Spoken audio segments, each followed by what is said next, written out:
Okay guys, so in this one we're going to introduce pagination or paginator. This is allowing to make pages basically out of questions and stuff like that. So in our case it's going to be 4 questions. It's going to end up looking similar to this, but right now this is what we have.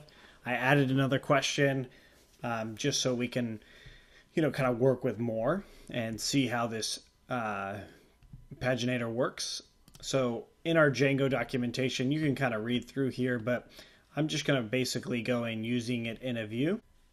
Okay, so what we're going to do is we're going to copy this right here and all the imports, and then we need to actually make it. So we will grab this here. We're going to copy that, put that right underneath questions, and we're actually going to change this to questions all. Grab that, put that here, and we're going to change this number down to 1. So that means there's going to be 1 per page, which of course we can change later, but we're going to just leave it as 1 for now for testing purposes. Then copy all of that stuff. We're going to put that underneath. Make sure that we have indentation okay. Context we're actually going to change to questions because we're not using context, we're using questions.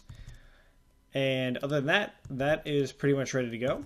Then the next thing we need to change our template files. So go ahead and grab this, go into all, and we're going to put it within the same row. So this is all you need to do. And then we need to change this to questions. So everywhere you see context, change to questions. And there we go. So that's because notice they're using context where we are using questions. And we can ignore this part because we already have the questions in there. All right. And we'll save this, save our views, go into our template, press enter for refresh, and there we go. So if we hit next, it takes us to the next page. Previous, there we go. That's pretty cool. It works. And if you hit submit and then go to the next one and hit submit, it's going to change it. So,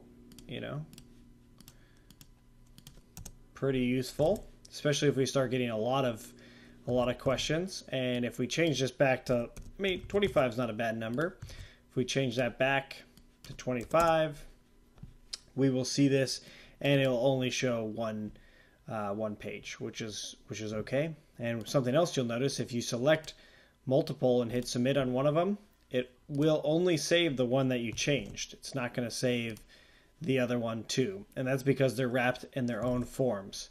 If you remember correctly, this right here, each of them are wrapped in their own form specifically for that reason.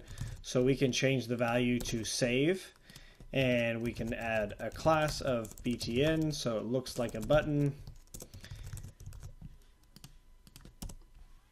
Right, so if we do green, save. Cool. That's a pretty good start. And now what we want to actually show is the previous selection that we've had. So the way we're going to do that,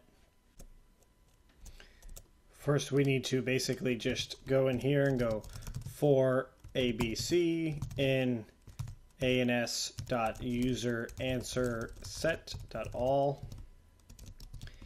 And then we'll say if ABC checked equals to checked, and then end if and end for. So of course ABC is whatever we want to call it, as long as it's not ANS or question.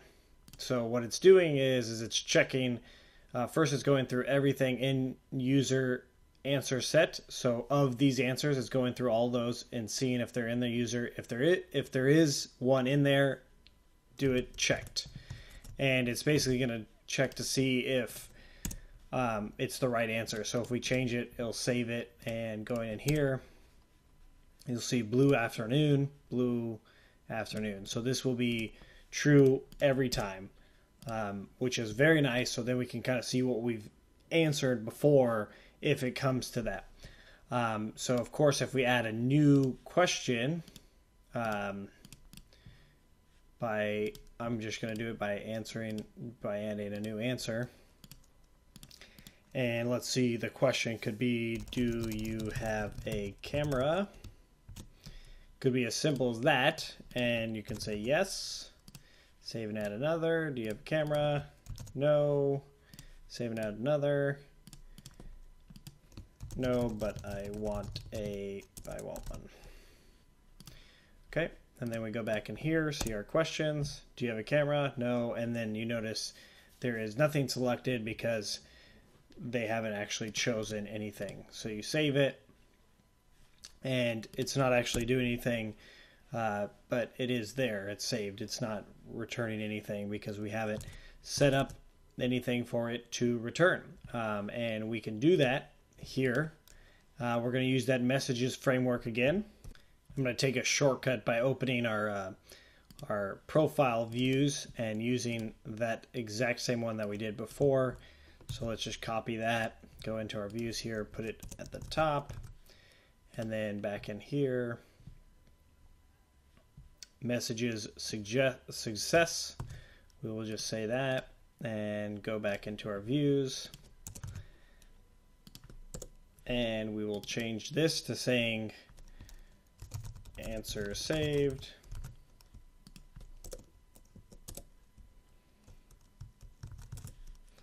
Go back in. Oh, we need to add it into our template. Let's not forget that. So we can copy the exact same thing in our other templates. Profile, all, or no, excuse me, sorry, edit. Go up to messages, and we can just copy this out.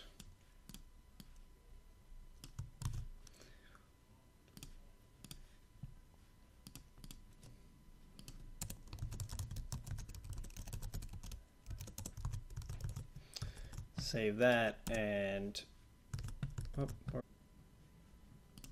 if messages, and then